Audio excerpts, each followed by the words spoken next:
All right, all right, all right. In fact, we are live on YouTube. Thank you, everybody. And I've got an amazing guest today. I'm going to start my radio show, and you guys all get to be privy to a little bit of the backstage, behind the scenes magic that happens as I'm going to find that ultimate record button, which is right there. I'm so technologically advanced. Thank you all very much.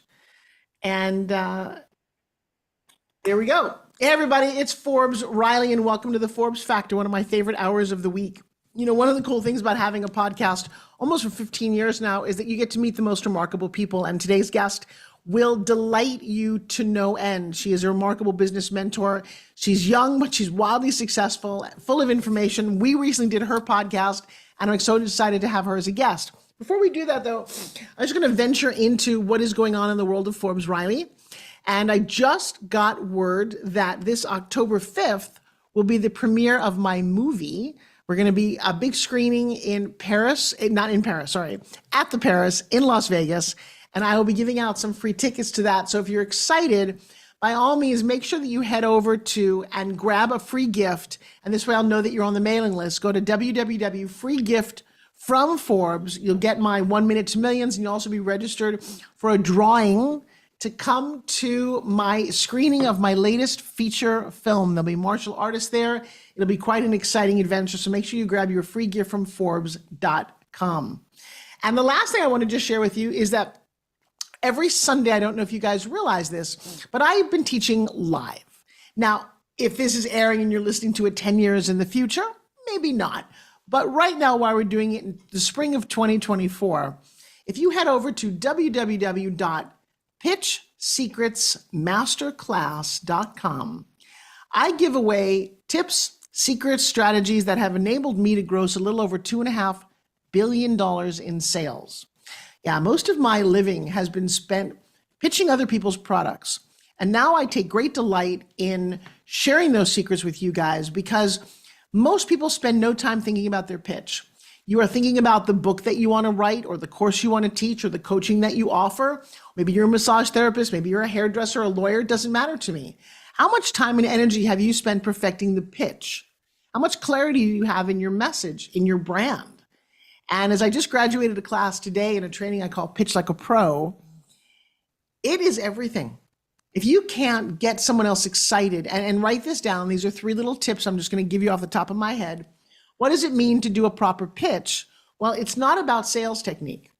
What a proper pitch does for you, one, it should excite the listener. They should have this, oh, I can't wait to learn more. They should want to say yes at every turn. They should feel that you're engaging with them. Wouldn't it feel very stilted and annoying if I was reading this pitch and it sounded to you like, people do this to me all the time. They literally read their pitch as though I'm a billboard. Excuse me? People are listening. They have hearts and ears and minds and families and Facebook, and they're doing a lot of other things. If you hit somebody with, well, Forbes, do you know in the fitness industry, 72% of the blah, blah, blah, and 84% of the blah, blah, wah, wah, wah, and that's what I hear most of the time. I just went off as a special guest at a college, and I was in Orlando, and it was pitch day, and they didn't know what they got me involved in. But I'm listening to these pitches. Literally, one guy got up there, so enthusiastic, so adorable, and he read from his laptop. I'm like, dude, I can read your laptop too. I'm here to experience you, to get the essence of you, to have you engage me. And if you're gonna do a pitch, ask for something. That's called a CTA, a call to action. Yes, it doesn't have to be something you're selling. Your call to action would be, hey, jump on a free 15-minute phone call with me. In my case, go to free gift from Forbes and grab my template. It's really valuable. Or maybe you are selling something. It doesn't much matter. But the last part of the 3 E's, to excite, to engage, and then you got to enroll the person. Why is somebody giving you their time? You know, that's way more precious than your dollars. We all have endless money. Apparently, the government is printing more of it every day. I'm just kidding. But money comes and goes. Money's always there. Lots of people have money, but you have a finite amount of time in your life. Use it wisely. Engage with people that uplift you. They say that you're the sum of the 5 people you surround yourself with. Well, guess what? For me, 2 of those people were toddlers.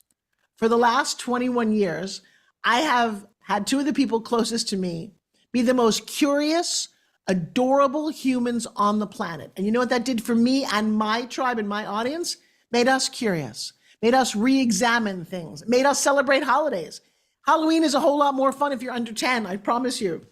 Christmas, oh my gosh, the wonders of Santa Claus. When you get a little older, you're jaded and boring.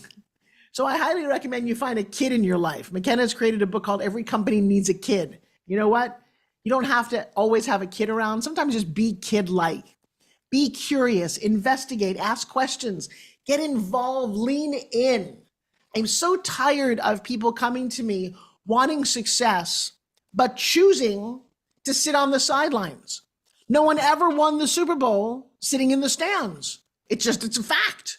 Even the coaches, they're not really playing the game. They're coaching the game. You want to win? Be in the game. Yeah. And so I love that you are listening to me, that you've been a fan. I would love that you would subscribe if you're listening on YouTube, hit the bell for notifications, but share this, share the message. Guys, I'm on fire, and I think many of you know that. Recently, I was in a very bad vehicle accident. A tour bus that I was in literally got airborne and flipped on its side, the side that I was sitting on.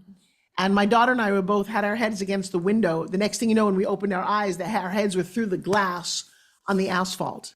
Please check out my Instagram at Forbes_Riley to see some of the graphic photos that go along with this. They're not gruesome, they're just graphic. The cool thing about Iceland, by the way, is I think Iceland is a must-see. It's like Disneyland for adults. We saw geysers and we saw waterfalls. And then we were warned before we got there that we might need to change hotels because they thought a volcano was going to explode. Well, if you look at the cover of the New York Times last week, oops, the volcano did explode and it's gushing lava. And you know what? Funny about my trip? After we survived the bus accident, a little bit of PTSD there, we're driving along the highway the night before we leave to the airport. And Joshua, my husband, turns to me and says, "What a lovely sunset." And I looked at my family and thought, the sun doesn't set at 9:30 at night, hon. What are you looking at? You know what it was? It was the volcano. We were driving down the highway, watching the volcano erupt. And the crazy thing about this trip was we got off the highway, found a very good vantage point, and so did the photographer from the New York Times. We have the exact same photo of all of these people silhouetted, and I have a picture of me in the photo, so I know it's mine, watching a volcano erupt. So what a wonderfully explosive, harrowing, amazing time. But I will leave you with this little life lesson. You're not guaranteed tomorrow. I don't think any of us really stops to think about that until something hits you in the head like a bus. I feel very empowered that I've never quite felt before, at least haven't felt in years. I'm celebrating a birthday. If you're listening to this live, we all have a birthday this year. 2024, it's your birthday year, right? And the year and the number is bigger than it was last year. How big does the number get? Well, it only gets so big before you're not here anymore. That's all I'm going to say. And I am reminded to tell your family that you love them, to tell people that matter to you that you love them. And the best part of all of this that came out of it, as my son likes to say, it was the best of the worst thing, is I was watching my Instagram and I got more comments on that post than I'd gotten maybe all added up in a month. But you know what was great about it? Is that when somebody passes away, we all take the moment to comment, right? Nobody passed away here. Nothing was tragically happened. And yet my friends thought to reach out, and it was very emotional and very moving. And I just want to say that I'm grateful that I got to read all those comments. If you have a chance in life to affect others through your work, through your words, through your actions, my advice, take it. Live up to the expectation that you're here to help other people, and your life will get exponentially better, I promise. On that note, I would like to introduce my guest for today. She's a young woman that I met who I find very, very inspiring. She's crushing it on social media. She's massively successful in business, and she's still really, really young. Isn't that just awesome? Please welcome to the stage, Miss Ozen June. Thank you so much, Forbes. I'm so excited to be here. And you mentioned something that really spoke to my heart when you said, life is never promised, like tomorrow is not promised, and being grateful. And I realized this year was a lot about letting go as well. I lost my dog, grandfather, and I just realized to, to remind myself every single day, starting off with that, because in those heating moments, it's a bit hard. It's tough, but I think, with letting go, we have new space for, the new things that comes. You have a very, very powerful story, and I don't know how much of it you want to share, but I will tell you, your story is sadly becoming more popular. And I think we don't know people who've experienced your story because they don't want to talk about it. But now that you and many other of my friends have gotten vocal about things that have happened to you, other people are coming forward. And I'm blown away by the rampant number of incidences of things that we hear. So, and none of us are defined by our story, by the way. I believe that we tell our story as a way to get to the life lesson and our mission from it. Do you agree?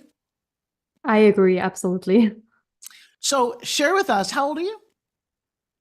I'm 25.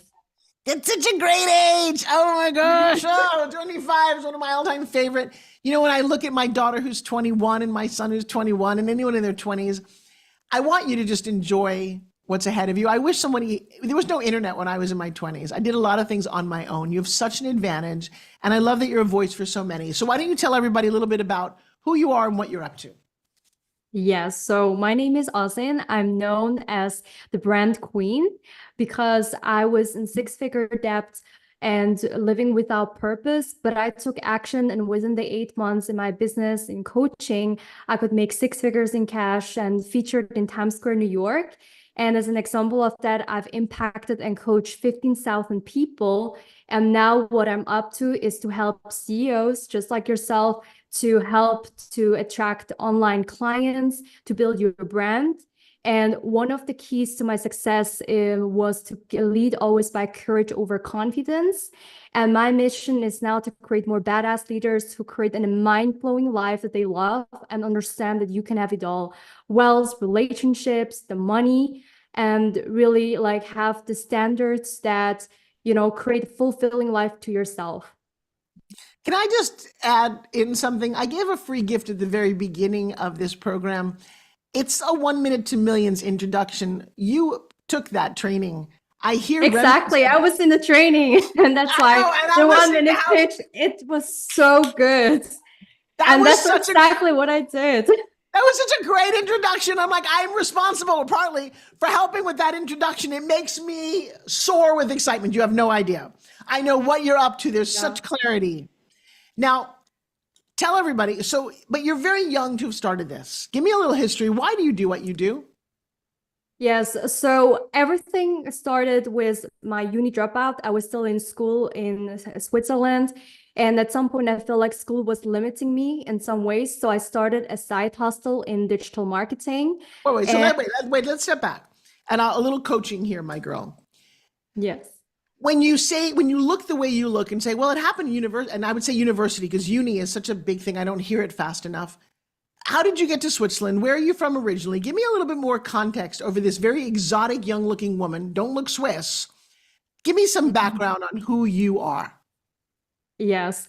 So I was born in South Korea, and by the age of 6 years old, I moved to Australia. This is where my mom had her business. And there she met her new husband, which was who was from Switzerland. They fell in love, and she went through divorce, hard times. But this journey led me to come here to Switzerland with my mom. I grew up, I went to hotel school. I did my apprenticeship here, worked in hotels for 4 years. And after that, I felt this drive to become an artist, like a traditional artist. I was drawing for hours in the room. And at some point when I went to school, I saw no point continuing like this. So I went from one day to the other to New York to explore the artistic career.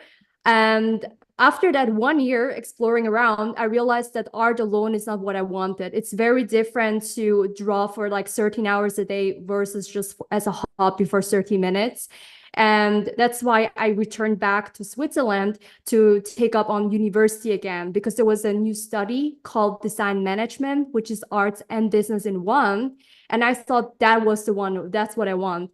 And 1 year in, I realized, oh, that's not what I want. It's very different. So I started my side hustle because I just saw my mom and my grandparents living, trading their time for money, having every month, just months by months, paycheck, and having, mental crisis. My mom went through divorce. So I was just raised by her and my half sister. And then in 2019, I was kidnapped, I was raped, I was going through toxic, abusive relationship, and I Whoa, okay, disappeared. wait. That's a lot to drop on someone. So slow down for a Yes. second. All right. So all of you just sat up and said, wait, what happened to her? Let's go back just to mom. What did you learn about your mom being in business? How did that inform you about what a woman could do in life? I mean, it just made me think of like, what are the other ways and how I can support my mom? I was very sad to see my mom like being always in survival mode. It put also me indirectly under pressure financially, and the financial stress caused a lot of mental health problems in me and in my mom. So I was exploring ways, how can I make money online? That was like literally how I typed in YouTube everywhere. And I was looking for digital marketing, e-commerce, real estate, trading. There were so many options. And it was just my curiosity. So I started at multiple things, from trading, network marketing. I started drop shipping, everything you So could let's try. stop for a second. So let's say, is it fair to say that you failed at a whole bunch of these? Yes. Right. And I think that's an important thing to understand for everyone listening to this. That is my story as well. I dabbled in lots of little things that failed. I had a skincare line. I had a huge investor. It didn't work. I had a clothing line. It didn't work. There were things that I didn't along the way. It's like, but what did you learn from things that didn't work? What did you learn from not being successful in network marketing? I've learned that short-term scene, it was good for the skill set, but I've learned that I should not focus just on the money and what I want, like as for now, but I was stretching my vision for the long term. What is something that I would be proud of building over the next 10, 20 years? What's the legacy I want to leave? Zooming out, if I would make same money with anything I do, what would I take on today? And that was for me, the inner fulfillment, the inner wealth. And I knew the financial wealth would follow if I put in my skills and so on. So in the first things, when I did a bunch of things from network marketing, it was like I could approach people. I had to stretch my comfort zone, sales, presentation techniques. I've learned all of these things, e-commerce, sourcing products, seeing, like how people think, what people want, the buyer behavior, like all of these little things. It helped me to stack up my skill sets despite my failures. And then once I really realized, okay, I enjoy transforming people, and looking back, I've realized I've always already embodied the job in me since I was 12, even 10 years old, because I've empowered people all around. I help, people finding or leading to their purpose. And I never realized that I could make money with that. So I took this leap of faith. I went all in and dropped all of the other, mini things around that I had.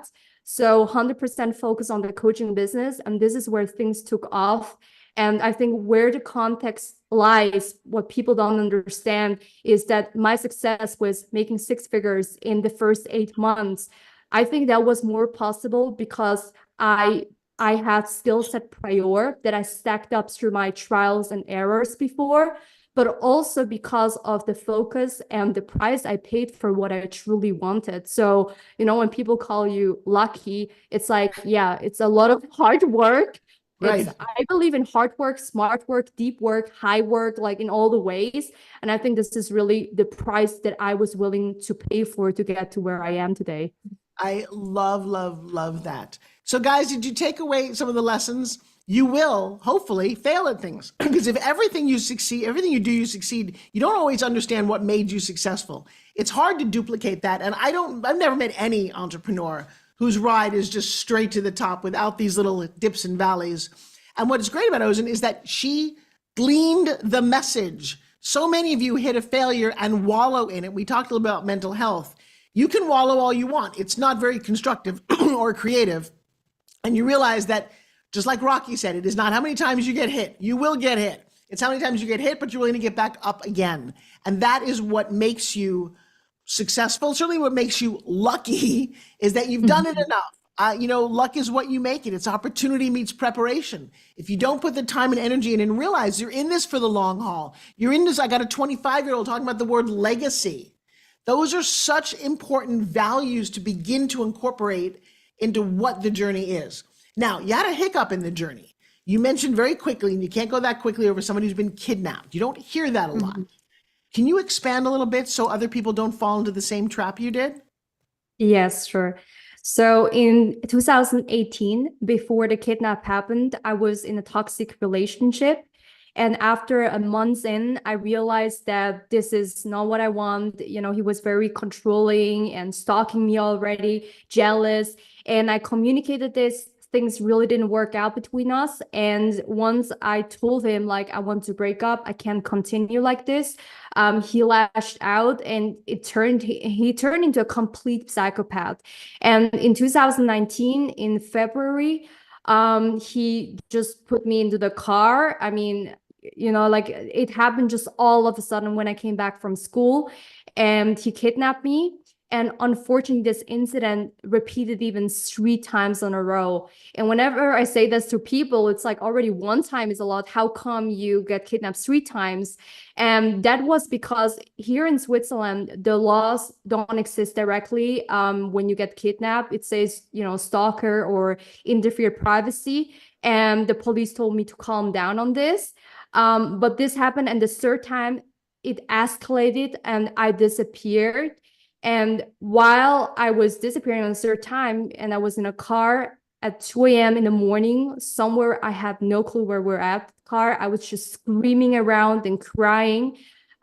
He stopped on a petrol station finally, and this is where I ran out to escape. And I was just like crying around, like really in panic. And he came in, he used violence on me, pulled my hair and all of this.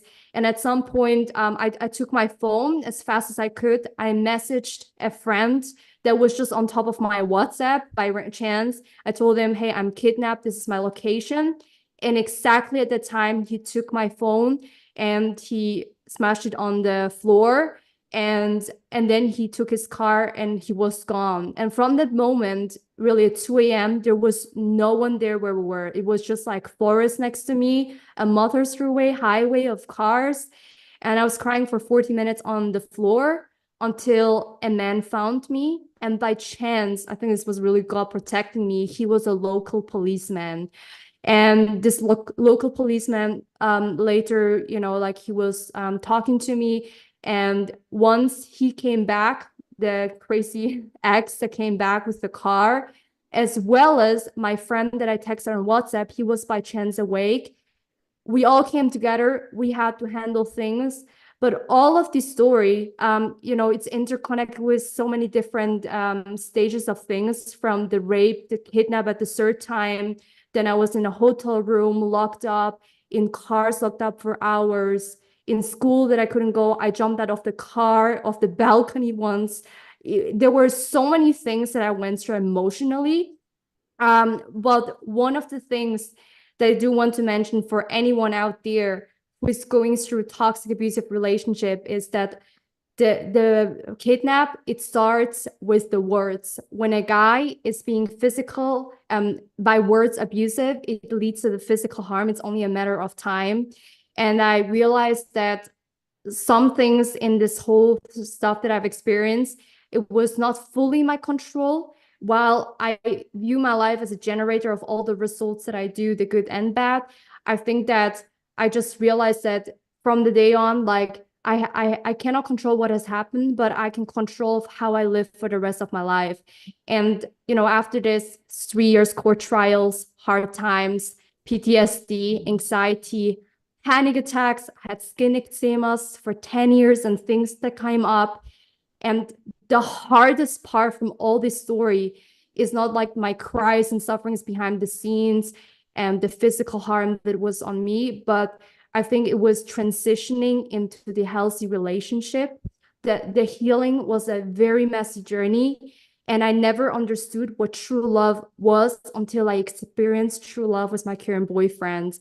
And that alone is Oh, the so hang on biggest one second. bliss. It's just, it's a powerful story. Can I ask, and this is really important because this didn't happen once or twice, but three times because people were not listening to you. Is that explain the interaction with the police when you said, look, this person is stalking me because you survived. There are a lot Mm. of young women who get killed because the wacko decides to go, I just want to end this or take their own life and your life. So you're very lucky. And I think it's a bit of your responsibility to help us understand where did the system let you down? Yes. So the first time when this happens, I went, no, the first time I didn't went right to police. It was just between me and him, and I tried to communicate it through him, but it didn't work, especially because he's a psychopath and doesn't want to listen.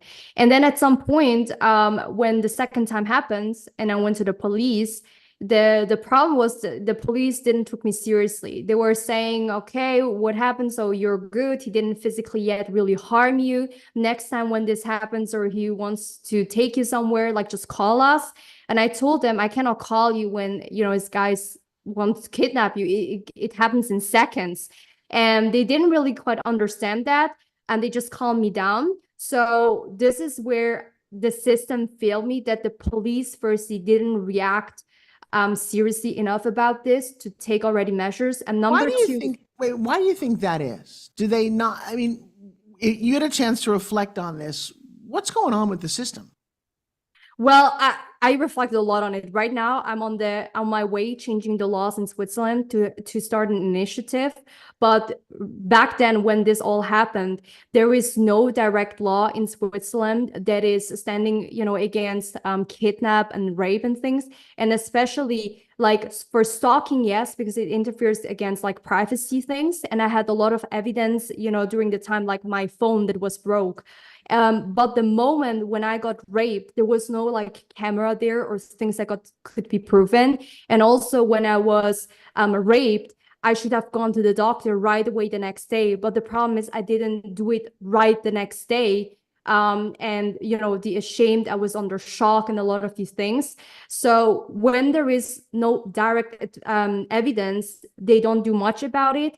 And there's lack in the system that even if you speak up as a survivor, as a victim, I think they should first put a priority on protecting the victim, because there are some psychopaths, as you could see in the US, or things like people speak up and they don't take it seriously. And the next day the person is murdered. And then the police is like, oh shit, like we should have done something.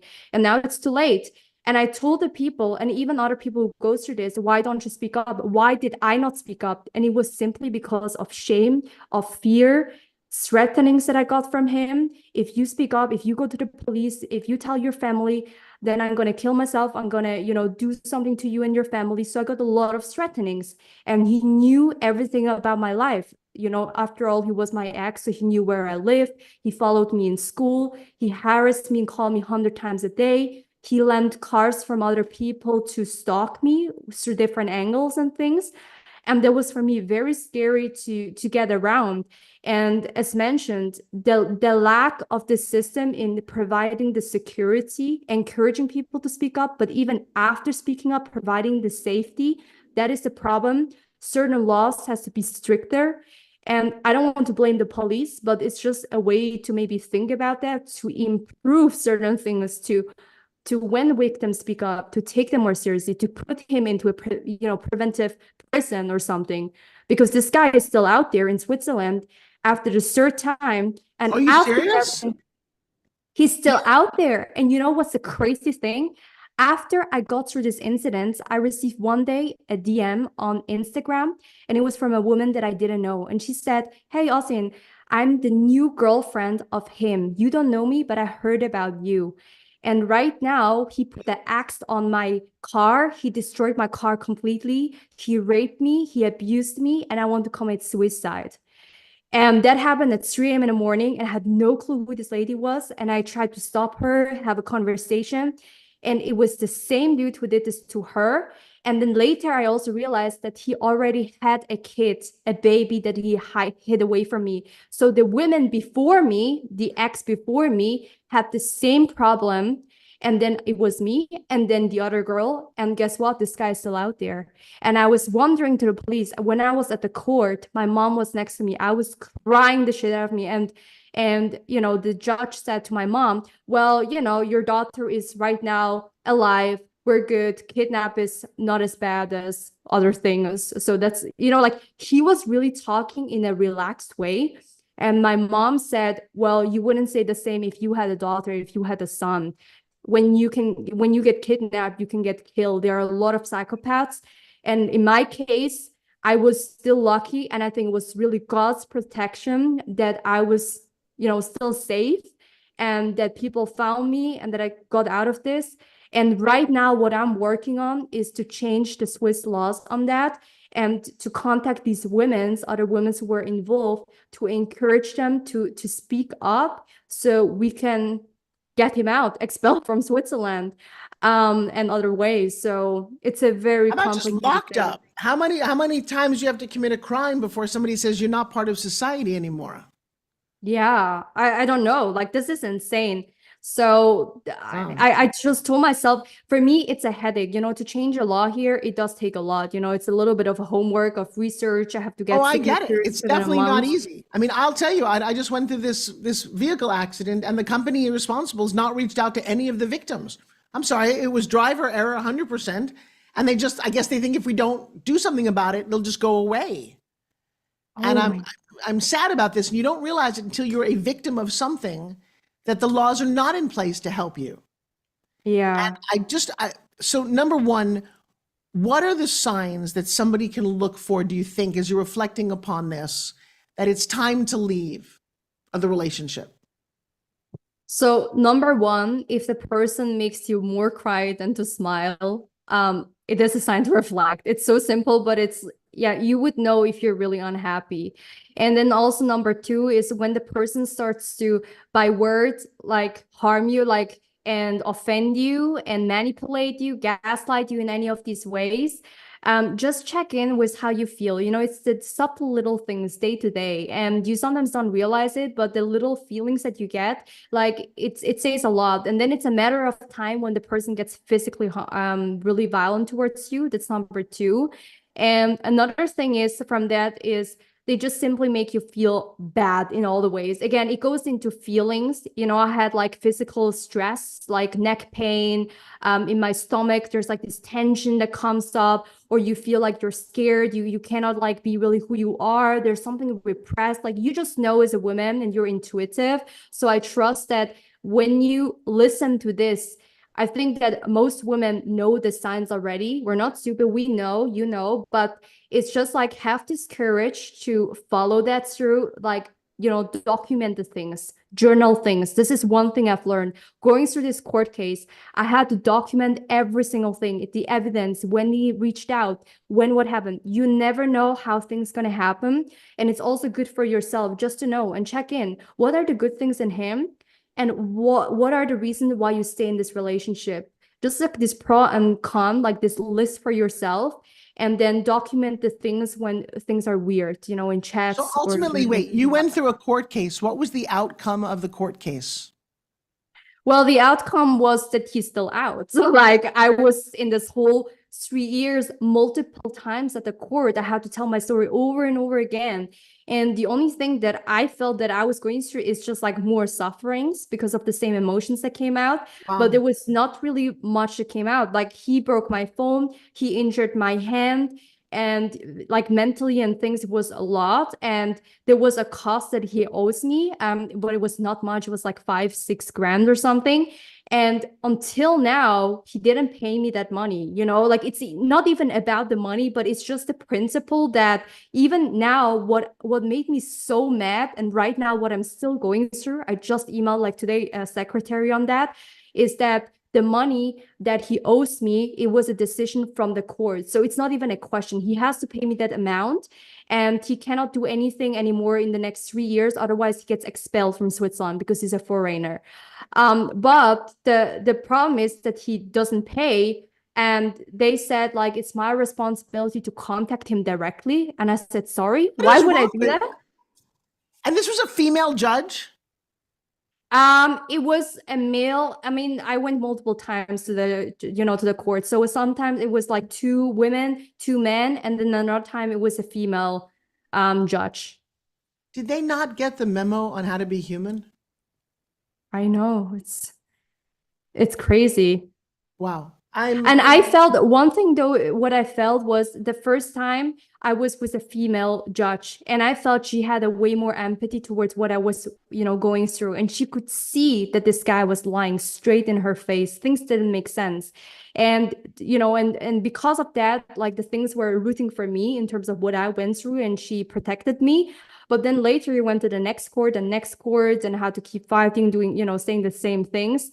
And then it was a man at the end, at the last court, and he had zero empathy. He just said, well, too bad it had happened. And then the court decision was, yeah, he owes you that 5 grand. You leave her alone. If you do anything in the next 3 years, you get expelled, and so on. But it was just like warnings, warnings, warnings. But right now you're a free man. And that was it. And then also the whole freaking joke is, after that, I have to be the one who is supposed to contact him to make sure I get the money. And I didn't know that. I didn't know. And also another ridiculous thing is, right now I'm doing much better because I'm an entrepreneur. I make my own money. They said when I earn now enough money, then apparently he doesn't owe me the money anymore because now I'm rich enough. And it was like, this is such a joke. Like, this is not about if I'm rich or not. This is just the freaking principle I went through. You owe me that part. You leave me alone. You should go into prison, especially the fact that he is still continuing. And this is right now, a big goal, a big project that I'm working on, is that's my entrepreneurship. So it's very ball breaking. It's emotionally, it takes a lot, but I've healed, gratefully, I've healed a big parts in me. I'm still healing sometimes because of the triggers that I feel in me. But yeah, gotta do the best to help other Well, people. I am going to say that it's a bit of your responsibility now. It's an interesting thing when something happens to you and you feel and you have the power to make it right. There's something really wrong. And I would love you to continue to tell that part of the story, because one of the problems with our system, and now it's obviously not just America, but it's everywhere, is that you can get wronged and harmed, believe you have rights that are not enforceable. Well, what a strange way to be. If somebody's raped you, kidnapped you, you should be able to do something to that person. And to find out that you can't, I just would love you to continue to shed light and not get too caught up in the own personal triggers, but to know there's a lot of people out there who have no voice, who are not as strong and as together as you are, that are absolutely freaking suffering. Yes.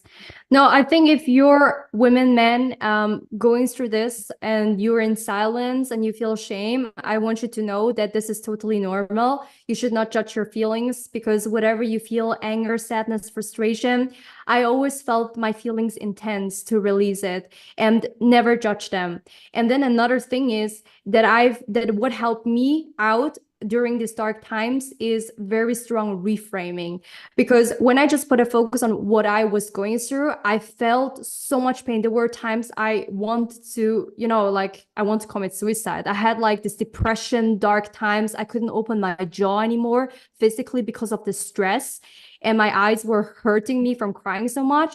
But one thing that kept me going is to turn this self-esteem towards other women. I realized during that pain that it was so unbearable, and knowing that other people going through this, like, I could not bear that and I could not accept this. So that was okay, Ozen, you have to rise up from that. You have to stand tall, and then you got to help people. You cannot let from one person like this guy destroy your whole life.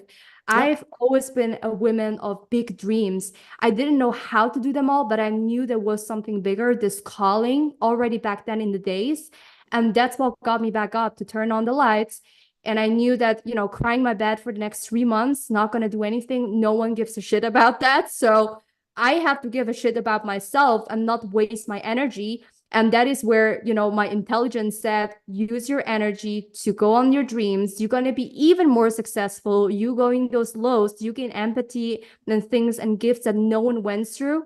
And I've never met, I think, a very successful people during, 150 interviews that I did on my own show, podcast show, that didn't went through those hardships, like extreme hardships. And that helped me, this calling, God's presence, and again, focus on other people, speaking from a place of heart, not just from our mind. This helped me to rise above. And there is one big wonder I really want to share, and it's one of the biggest highlights is after I went through this and I got this message from this lady who said she wanted to commit suicide. She's now, the current girlfriend. At that night, I decided right away the next day to share my story publicly. It was also the day where, the court trials were over. So I felt it was okay to share it publicly, and I did it for her.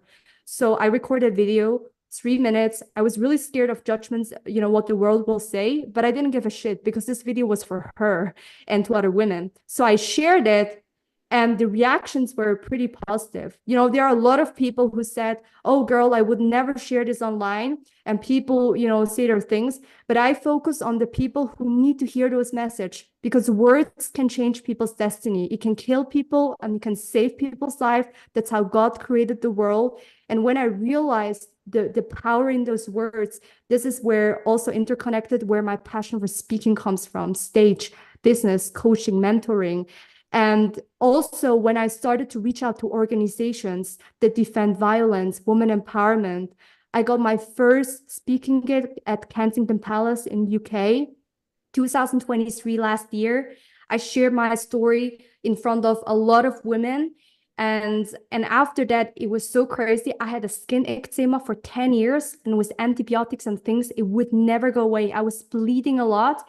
And after this talk in January, it was so crazy. February, March, the skin eczema vanished. I got delivered from God. I turned into a follower of Jesus. And ever since, my life has changed so much. And I can just tell you that, this healing is possible. And the truth, saying the truth, it set me free. And I think it helped others to set their truth free by me starting to share from a place of love. And wow, what a beautiful testament to the concept that the truth will set you free, the power of speaking your own truth, of not holding on. I work with men and women every month on a thing called Breakthrough.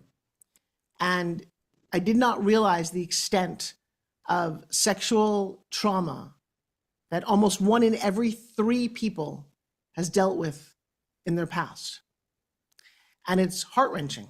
It's absolutely heart-wrenching. So you've been chosen to be on a mission to speak these words, which is frightening and confusing and inspiring all at the same time. So if you're listening to this, a couple of things.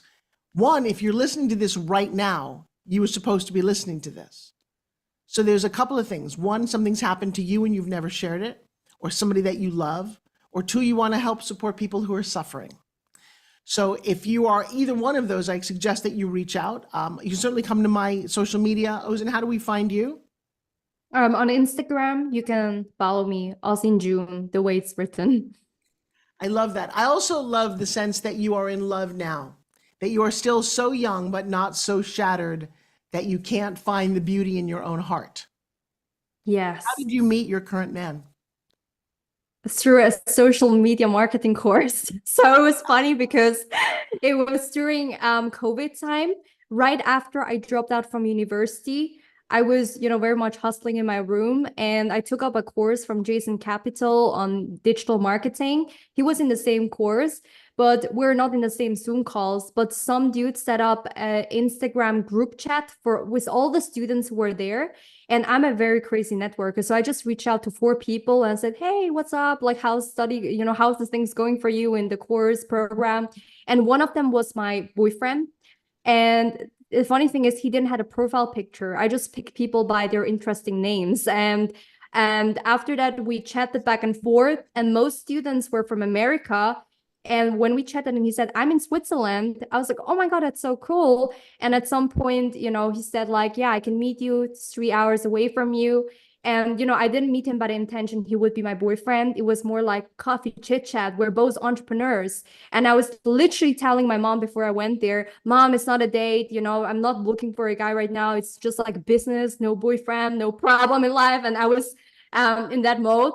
But then when I saw him at the train station, it was love on first sight. I can't believe it was in the 3 seconds that I saw him, my mind was, he's your boyfriend.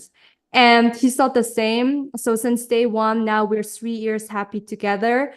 And we went through all the things together, from, you know, entrepreneurship, the poor, the rich, he saw me in all the conditions, the sickness, the good. And I'm very, very grateful for him, you know, for having this capacity to deal with me, because, you know, I'm an amazing woman, but I'm very intense as well. And me having such a heavy past required a man that can hold this space for these type of things. And we help each other out now and building the empire together. I don't think it gets more beautiful. Yes. It's kind of funny. I am sitting in the same space that you're in, having gone through a relationship that didn't work for way too long on a variety of levels. The last 7 years have been filled with a sense of joy and love that I did not know was possible. So if you are listening to this again, I'm going to share with you, you're listening to two women at very different stages in their lives who both could have hung up the towel and said, I'm not dating, I'm going to close off, I'm going to be bitter. And I think the difference in the universality that you hear in both of us is that at some point the light switch went back on and said, I'm open to this. I'm open to the possibility that there is somebody wonderful out there. And when you saw yours and I saw mine, same, it was like, oh, okay. And then to watch that love grow. So while there are horrible things in this world and bad things happen to good people, there are great people out there. They're worth looking for, they're worth fighting for, they're worth getting very positive about. In the couple of minutes that we have remaining, what business insight would you share with entrepreneurs right now? I think it depends where you're at. If you're just starting out your business, it's your first time. The perspective I would share is explore many things that you can pragmatically, because in the beginning, when you write down a lot of things, and especially if you don't know yet your purpose or you're not clear on your legacy, I think it's good to reflect on that, to zoom out and think, aside the money, what really fulfills me? You got to, you know, change the questions on what gives me energy. What is perhaps one of your biggest distractions? Sometimes that can lead to your purpose, or what you enjoyed as a kid. And then just doing it, because you can think of a lot of things that you think gonna fit you, but if you do it, you realize it's not your thing, or maybe it is your thing. And then if you're already advanced entrepreneur, you're making some good money and things, I always think there's a way to grow more and to hire coaches, mentors that can help you in that area to accelerate and cut the learning curve in that area. And also the third thing, and this is what I really, really vouch for, is that the people around you matter so much. You have to reflect on who's your asset and liability. There's nothing that is more impactful than your surrounding and the people around you. And I always reflect on the people, who are they right now, the 5 people I spend most time with, whether it's online or offline, how they affect me spiritually, mentally, financially, on all levels, emotionally. And then even if it's your mom, dad, I've learned in my journey, not many people will always celebrate you for the things you do, especially when they are family members or loved ones. But I've learned to hold my standards and to set the boundaries where it's needed. There are times I couldn't speak with my mom, for example, about money, and she wouldn't agree with me, but I still believed in myself, and now we're good. But it was just a season we couldn't speak about that. And I knew you can predict the patterns with what type of people or friends or family members you would have an issue with. So just notice who are around you, follow the people who you feel inspired, and ask for help and support, and yeah, join the movement of leaders and creating an amazing life that you love. I love that. I love that you are so young and so beautifully optimistic in light of anything and everything that's happened, and that you are moving forward and the world is a better place because you are in it, my girl. Thank you, Forrest. Just in conclusion, how do people find you? You can find me on Instagram, on Facebook, LinkedIn. I'm on any platform. And also, I have my own podcast called The Inspiration Science Show. If you have an amazing story, mental health, business purpose, we have amazing talks where we share insights. I would be happy if you reach out to me on Instagram and we can set up a call to have you on my show as well. I love that. What's one final thought for anyone listening? One final thought is lean into your courage over your confidence. Many things that I've done in my life, even building the things I have in business, it was not because I've always had this confidence.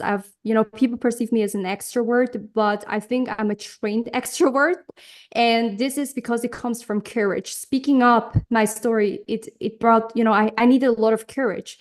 And doing my live webinars, my first master classes, selling on stage, doing the things, making a lot of money, transitioning into healthy relationship, choosing daily to heal. It requires a lot of courage. And it's not your traumas that made you stronger, but it is your choice to heal that makes you stronger. You were already strong before. And I think when you lean into that, you get the small wins and your confidence grows from inside and outside out. So always put that first. What a wonderful, exciting, in-depth interview. I thank you from the bottom of my heart. I know my listeners thank you. You guys, you've been listening to an episode of the Forbes Factor. We focus on health, wealth, and happiness. Today, I got a dose of all three, and I hope that you take it out, spread it, share it with your friends, and always come back for more right here on the Forbes Factor. My name is Forbes Riley, and it's been an absolute pleasure hanging with you. Until next time, I'll see you soon. Thank you. Bye, everybody. Miss Ozen, I'm going to run. I love you very